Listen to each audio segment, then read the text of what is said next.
Eagles Commanders round 2 is just right around the corner. Should be a couple hours. I'm recording this video late, but hey man, had some stuff to do. Had to see my kids. Not my actual kids, but my kids. Anyways, can't wait to look at the matchups and look at some prognostications and analyze from the Commanders' point of view what the is wrong. Going on with your team. What's up? It's your boy Centron coming back at you with another analysis video. And I kid you not, that's my real name. And let's get into these matchups. All right, first here, man, this one is a big one. He torched these guys. AJ Brown versus Commanders cornerbacks. Yeah, 9 for $175 and 2 TDs last time.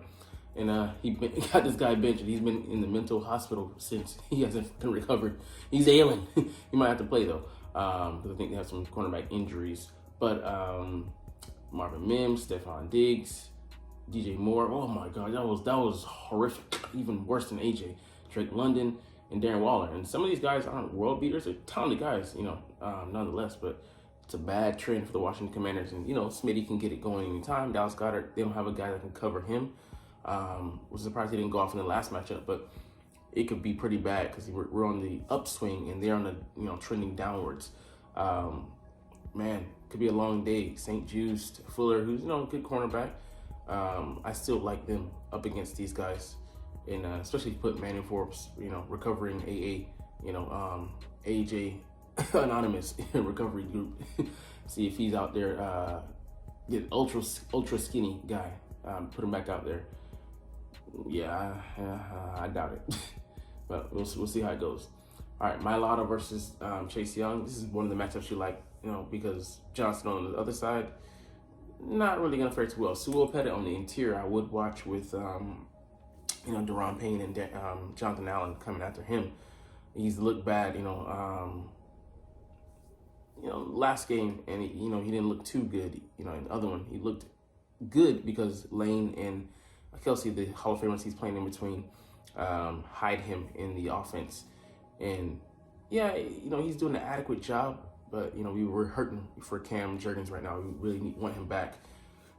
Gonna be excited to get him back against that ferocious Dallas front in week 9 next week. So, but Chase Young, he's been on as of late 5 sacks in 6 games, and I think he missed one, to start out the year. Came off the pup. But yeah, he's recovered seemingly that form from when he was drafted his rookie year. Had 7.5 sacks, and he gives a lot of problems over there because he's a bigger guy, tall, he's like 6'5" or something like that, and he's a speed demon. And he's resembling himself of old. So they didn't as apropos as it is for the Washington Commanders to not sign him up for his 5th year rookie option. Yeah, man, he's having a stellar year. He could be trade bait. We'll see. But yeah, man, they have talented guys. I just don't think they're gonna get home all too often. All right, where might the Eagles go feasting? King everywhere, man. Andrew Wiley, surprisingly able to hang with, for the most part, with Riddick in some regard, because Riddick was still coming. I think this was the first game he got his cast off, so still adjusting.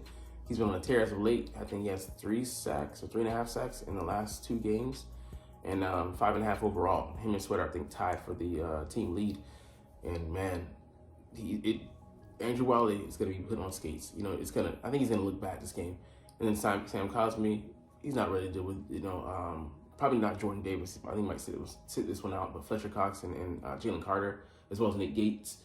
Sadiq Charles is out. And then Charles Leno, Josh Sweat probably going to eat him alive this time. So it's looking pretty bad, man.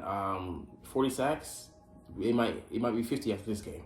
They're on a record high, for him to get up 97 fucking sacks on the season. It could look pretty bad. 7 out of 10, definitely. One highlight for them, or a good point, could be the Washington Commanders targeting the Eagles slot corner. So Bradley Roby won't be out there.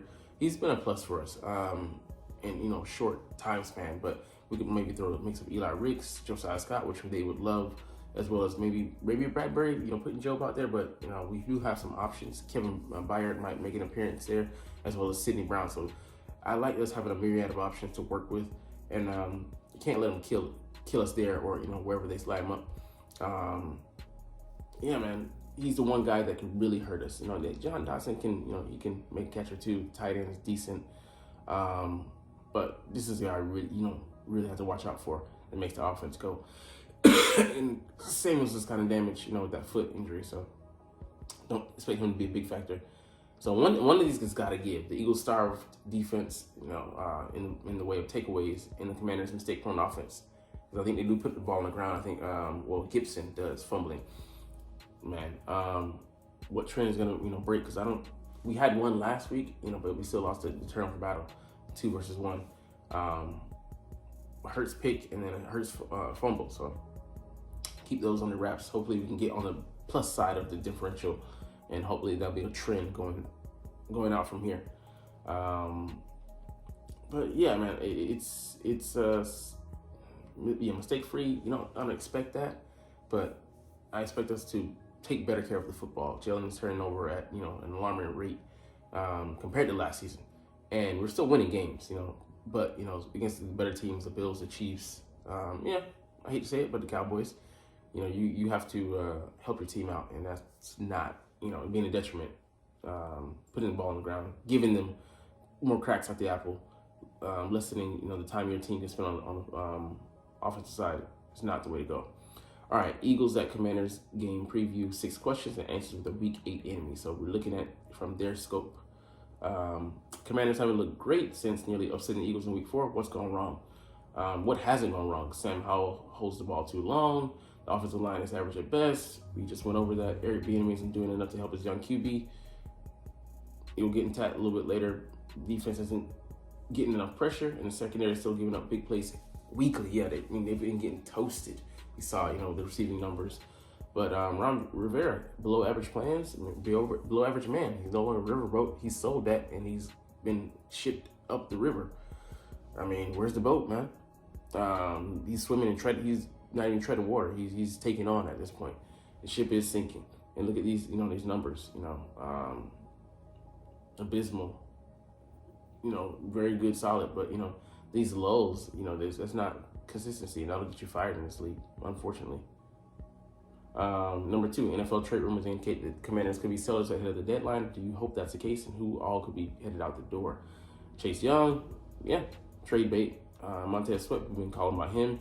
Jacoby Brissett, yeah, they're not even using him. They went through the Sam Howell experiment. When I saw that, I was like, they're not trying to win this year, because him nor Desmond Ridder, the second-year quarterbacks who've been tabbed as the starters already.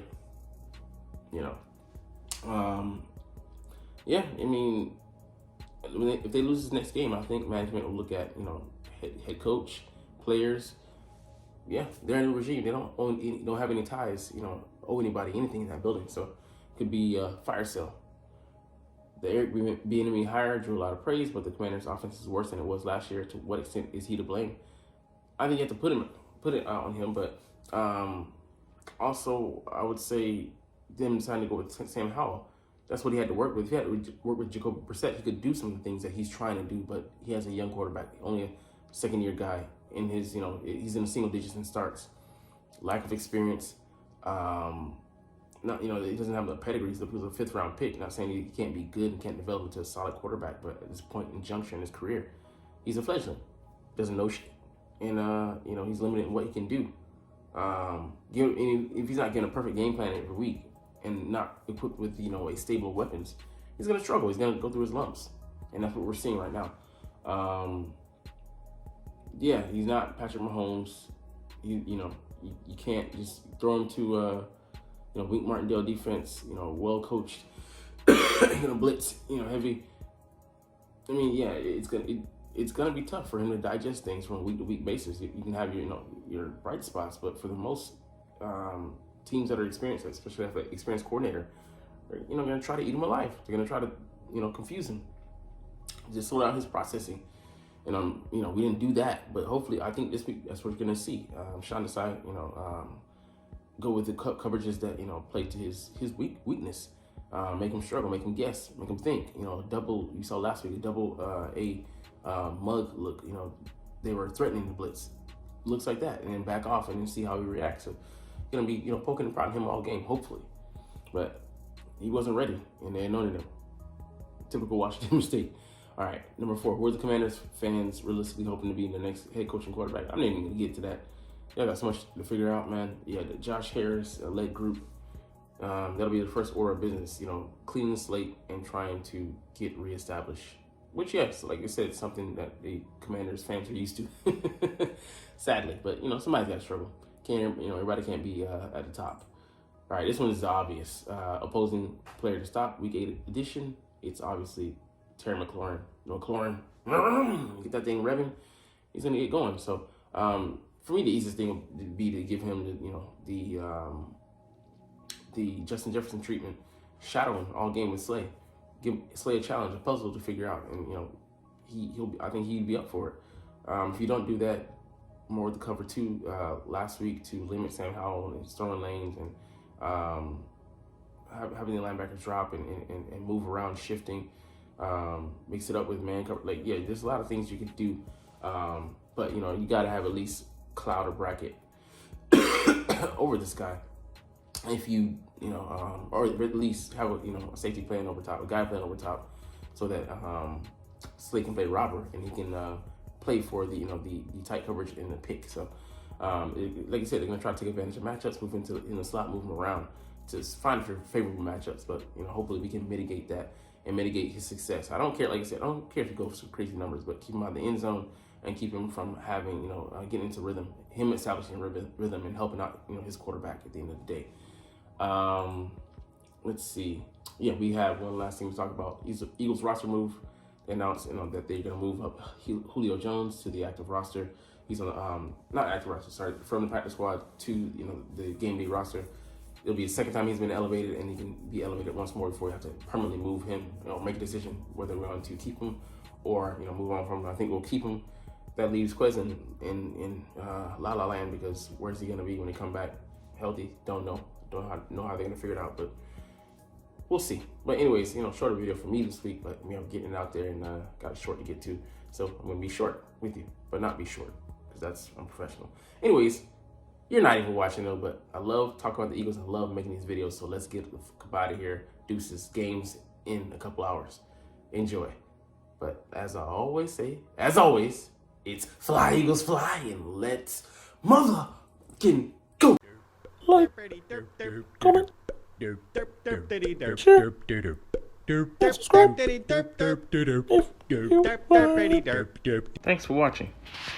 Check me out at Centron Anime, Centron Life, or Centron Laughs, or other social media.